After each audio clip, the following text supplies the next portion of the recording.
જય ભીમ, જય ભારત. તો મિત્રો, હું એક વાત કરવા માટે ઉપસ્થિત થયો છું. હાલ રાફડો ફાટ્યો છે.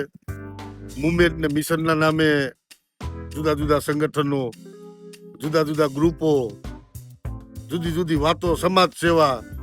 મારો વિરોધ નથી, હોય પ્રતિકાર પણ ક્યાંક થવો જોઈએ, ક્યાંક ધરણા પણ થવા જોઈએ, આંદોલન પણ થવો જોઈએ. પરંતુ જે પોતાની જાતને આંબેડકરવાદી માને છે એ લોકોને મારે એક સીધો સવાલ છે કે તમારો ગોલ શું? તમે સંગઠન બનાવ્યા છે, સંગઠન ક્યાંય પણ કામ કરો છો, કામ કરવું જોઈએ. તમારી નિષ્ઠા ઈમાનદારી ઉપર કોઈ મને શંકા પણ નથી. પરંતુ બાબા સાહેબે ઘણી બાબતો છે એ આપને એના સેન્ટેક્સના માધ્યમથી સમજાવી છે.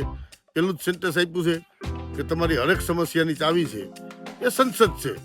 તો સંસદમાં જવું છે તો કઈ રીતે જવું? પરંતુ ક્યાંક ને ક્યાંક અત્યારે મને એવું લાગે કે ઘેટું ભેગું કરી, ઘેટાનું ધણ ભેગું કરી અને જે ગોવાળને કઈ ખબર ના પડતી એનું ગોવાળ હોય. પછી જ્યારે કોઈ સમાજના બનાવો બને છે, અન્યાય અત્યાચારના બનાવો બને છે, તો ત્યાં ક્યાંક ને ક્યાંક રેલી ધરણા કે કોઈ આવેદનો, આ બધા મોટા ફતવાઓ કરી અને ક્યાંક ને ક્યાંક પછી સમાજને વેચવાના ધંધા કરે છે. આનાથી બીજું કઈ છે નહીં. આવું હું નિહાળી રહ્યો છું અને હું ચોખ્ખું બોલું છું કે માનો કે BVF છે તો BVF અભિયાનના રૂપે ઉપાડ્યું છે તો એનો ગોલ છે કે સત્તા ઉપર જવું છે. કઈ પાર્ટીને સપોર્ટ કરતું ચોખ્ખું છે, બહુજન સમાજ પાર્ટી, એ મારો ગોલ છે. બહુજન સમાજ પાર્ટી સત્તા ઉપર આવે એ મારો ગોલ છે. બહુજન સમાજ પાર્ટી નો ગ્રોથ કઈ રીતે વધે, બહુજન સમાજ પાર્ટીમાં કઈ રીતે માણસો, કારણ કે એમાં ડોક્ટર બાબા સાહેબ આંબેડકરનું જે એમ કહેવાય કે મિશન છે એ મિશન હું આદર્શ ઉદાહરણ તરીકે જોઉં છું અને નિહાળ્યું છે અને પરિણામો પણ આપણે જોયા છે. તો એક મારો પ્રયાસ છે કે હું કદાચ ગમે નહીં આવું, હું એક મોટી છત્રીનો આરો છું, પણ મારી છત્રી છે એ બહુજન સમાજ પાર્ટી છે ને એ છત્રી મોટી હશે તો જ એનો છાંયો છે એની છત્ર છાયા નીચે આપણે સુરક્ષિત રહેશું, મહેસૂસ રહેશું.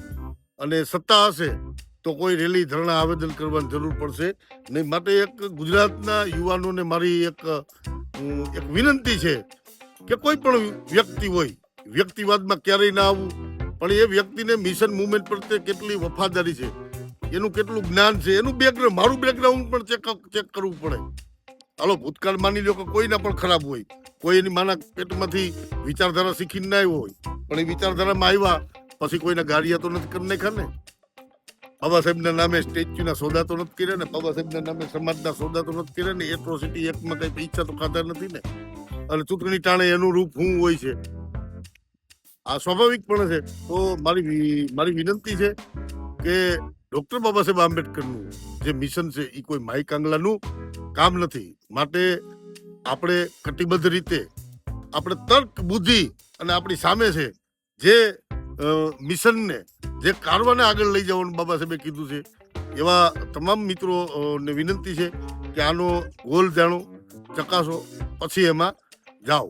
ઇનકેસ હું હોય કે કોઈ પણ હોય, એનો ગોલ જાણવો ફરજિયાત છે. અને આપણો ગોલ હોવો જોઈએ આપણી બહુજનોની એક તાકાત ડોક્ટર બાબા સાહેબ આંબેડકરે આપી બહુજન સમાજ પાર્ટીની જે ઇમારત છે, ઇમારતને આપણે જ મજબૂત રીતે ટકાવી રાખવી પડશે. તો જ આવનારું ભવિષ્ય સુરક્ષિત, આવનારી પેઢી સુરક્ષિત રહેશે અને આપણા હક અધિકારો છે આબાદ રહેશે.